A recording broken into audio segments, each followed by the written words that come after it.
நாகர்கோவில் இது ஒரு மாதிரி முரண்பாடுகள் நிறைஞ்ச நகரம்னு சொல்லலாம். ஒரு பக்கம் பார்த்தா தமிழ்நாட்டோட பணக்கார சின்ன நகரங்கள்ல ஒண்ணு.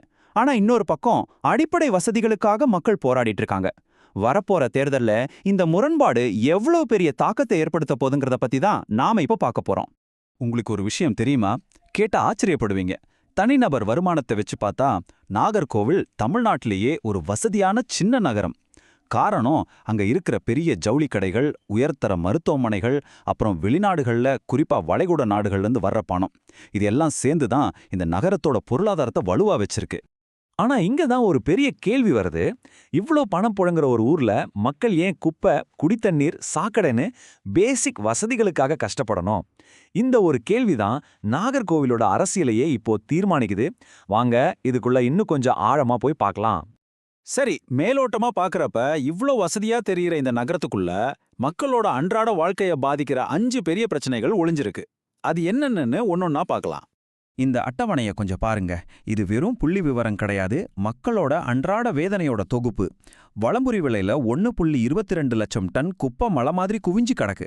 அதிலிருந்து வர நச்சு புகையை தான் சுத்தி இருக்கிற மக்களும் ஸ்கூல் குழந்தைங்களும் சுவாசிச்சுட்டு இருக்காங்க. அடுத்ததா குடிநீர் இணைப்புக்கு 25,000 ரூபாய் வரை டெபாசிட் கட்ட சொல்லாங்க. நினைச்சு பாருங்க, ஒரு காலத்துல நாகர்கோவிலோட உயிர் நாடியா இருந்த பழையாறு இன்னைக்கு மொத்த நகரத்தோட சாக்கடையும் கலந்து மெதுவா செத்துட்டு இருக்கு. புதுசா மாநகராட்சியோட சேர்த்த கிராமங்களும் அதிக வரி கட்டுறாங்க, ஆனா எந்த வசதியும் இல்லாம கைவிடப்பட்ட நிலையில இருக்கிறாங்க.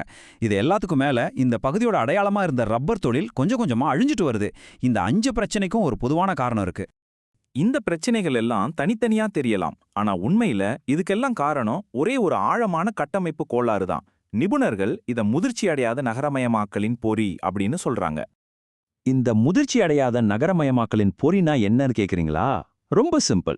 ஒரு ஊரை பேப்பர்ல மாநகராட்சின்னு தரம் உயர்த்திடுறாங்க. ஆனா அந்த அந்தஸ்துக்கு தேவையான ரோடு, தண்ணி, சாக்கடை வசதிகளை உருவாக்க அரசு போதுமான பணம் கொடுக்கறதில்ல. இப்போ நிதி பற்றாக்குறையில் இருக்கிற மாநகராட்சி என்ன பண்ணும்? மக்கள் மேல கடுமையான வரிகளை போட்டு தன் செலவுகளை சமாளிக்க பார்க்கும். இதுதான் அந்த பொறி. இது எப்படி படிப்படியா நடக்குதுன்னு பாருங்க.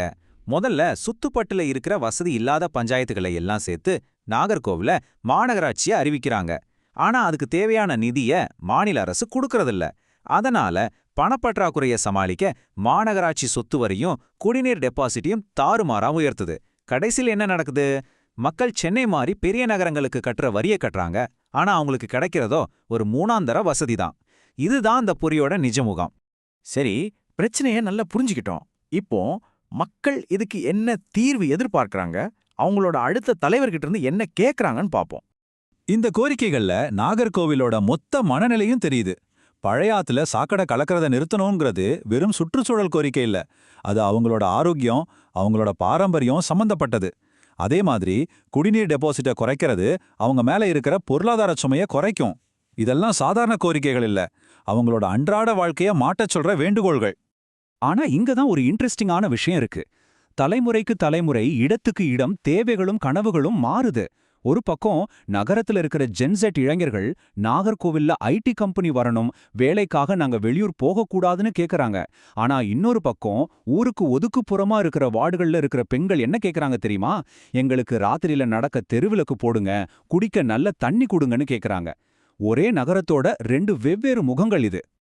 மக்கள் இனிமே வெறும் வாய் வார்த்தைய நம்புறதா இல்ல, அவங்களுக்கு உடனடி ஆக்ஷன் வேணும்.